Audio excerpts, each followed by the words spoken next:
I think going into Thor Love and Thunder, the biggest task this movie had to do was answer the question, why does Thor get a fourth movie? Because he's the only character in the MCU to get their fourth film, and that's quite surprising. But in my opinion, this film manages to justify its existence with some powerful character arcs, and this sequel is everything it needs to be, hitting the emotional moments where it matters.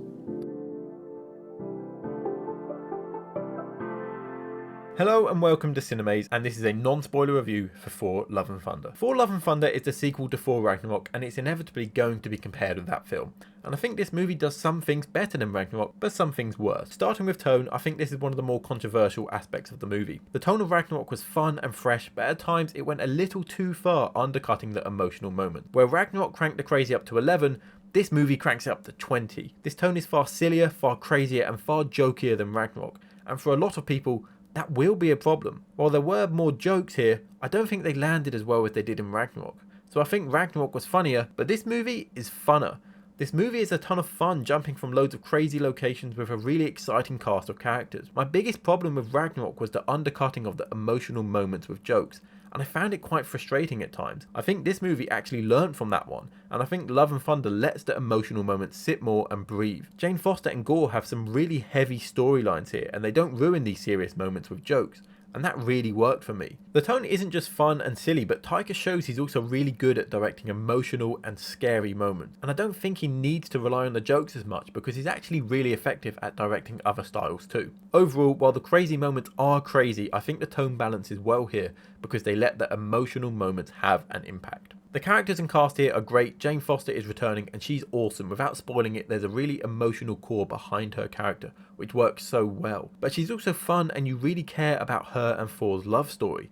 Their relationship is so fleshed out here, and when the movie ends, you really become invested in this relationship, despite it not being that well fleshed out in the past films. They also fill in the gaps between those movies, which helps to connect the past four films to this and Ragnarok. Christian Bale as Gorr the God Butcher is awesome, super creepy, and he has a great screen presence. But again, there's that emotional core to this character which works really well when they let it. I wish we got maybe a little bit more of him, but when he's on screen, he is really good, and I think he elevates what could have been a one-note villain on the script to a really interesting character. Overall, a more interesting villain than Hela, who was just evil for the sake of it and a bit campy at times. Jane and Gorr are on kind of parallel arcs in this film, and I think that was a nice touch too. Now, Thor here is a mixed bag. I think the character of Thor suffers the most from the silly tone in this film. While I like silly events happening, I don't think Thor should be the silly one, and he feels really dumb here. I think he's most interesting when crazy stuff happens around him, but he plays it seriously, more like in Infinity War. So it's quite frustrating when he feels like a cartoon character at times.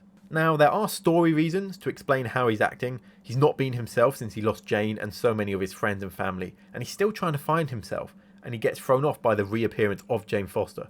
But I still think he shouldn't be this dumb. And his arc here is really good. I love seeing where he started with no purpose in life and ending a very changed character with a new purpose, and I still want to see more of this character. Really, it's like Endgame, where I didn't like how Thor was played for jokes, but the arc he was on of losing himself and still being worthy was great. And it's the same here. Thor's on a great arc, but he's stupid along the way. We also meet a new character, Zeus, played by Russell Crowe, and I think he's great, very funny and fitting one of the themes of the film, the hypocritical, self-absorbed gods. I also liked how he was used.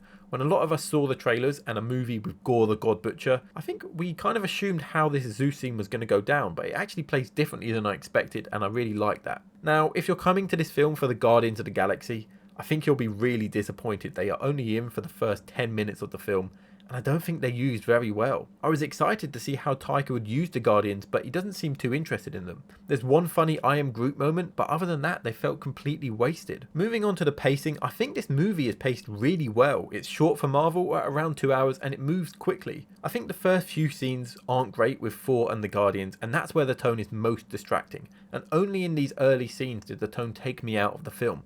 But once we begin the adventure, I think it picks up and we jump between locations and characters, and it worked really well. I always felt like Ragnarok spent a little too long on Sakaar and it tied the movie down a bit, but this one is faster with more locations and more things to do, which I loved. But when it needs to, it lets some slower scenes exist, like emotional moments or characters talking. I love that we got all of these locations because Thor is a space traveling god, and it's crazy that it took us 4 movies to really see multiple planets and multiple gods. I want to see Thor meet these wacky characters and worlds as he travels through them. Somehow Thor has gone from some of the most boring MCU films I don't want more of, to me wanting to see a fifth film which leans more into his crazy lore. And this film embraces that crazy mythology even more, being a god and a Viking and Valhalla and Thor's goats and space weapons and all sorts of gods, and I want more of this. In the comics, Thor's mythology is crazy. The action here is pretty good, it's similar to Ragnarok, and there's a great action scene with interesting visuals and use of colour which I enjoyed. When this movie is doing things differently, like the unique action, emotional moments or scary moments, it's most effective. There's also some really good comic book things in here which I'm surprised we got and were awesome to see as a comic fan. And the post-credit scenes are great. The first one is set up for the next film, and it's pretty obvious what it's going to be based on some of the stuff included in this film. And the final one is also predictable because it's set up and mentioned about 5 times in the film. Both of them are pretty predictable, but that didn't make them bad. There's also a couple of small minor things I'm just going to list off, so I didn't think the use of Guns N' Roses in this was as effective as the use of the Immigrant song in Thor Ragnarok. Jane's reason for being able to wield the broken Mjolnir wasn't great and pretty rushed over. Thor pulls an ability out of seemingly nowhere near the end of this film to try and save some children. I guess it makes sense because he has the Odin Force and Odin could do something similar, but it asked the question, why hasn't he done this before? And also the thing that Gorr is after in this film, the whole quest he is on, while it's emotional, again it asks the questions, why haven't other characters tried to find this? It seemed relatively easy for him to find it using the Bifrost, and so maybe it would have been a good thing to do, oh I don't know, when half the universe died. It's just something that could have been so useful at earlier moments in the MCU. It's weird that it's only just come up now. While it's annoying, I think these are things we just have to accept in a shared universe this big. Some things will happen later or characters introduced now which could have been helpful earlier on, but we just have to ignore it because that stuff is inevitable at this point.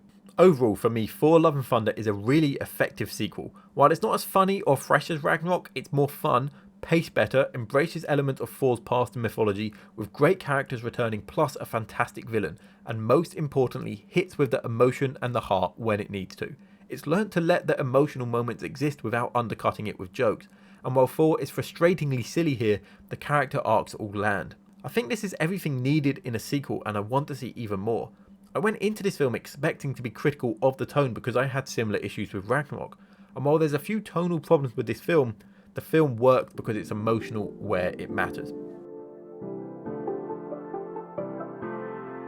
This film has seemed to really split audiences. Some people like me enjoyed the more emotional but fun story, while others have struggled with the crazy conflicting tone. So let me know down below what you thought about Thor Love and Thunder. If you enjoyed this, please like the video, it really helps my channel out, and subscribe for new videos every Friday. But for now, thanks for watching Cinemaze.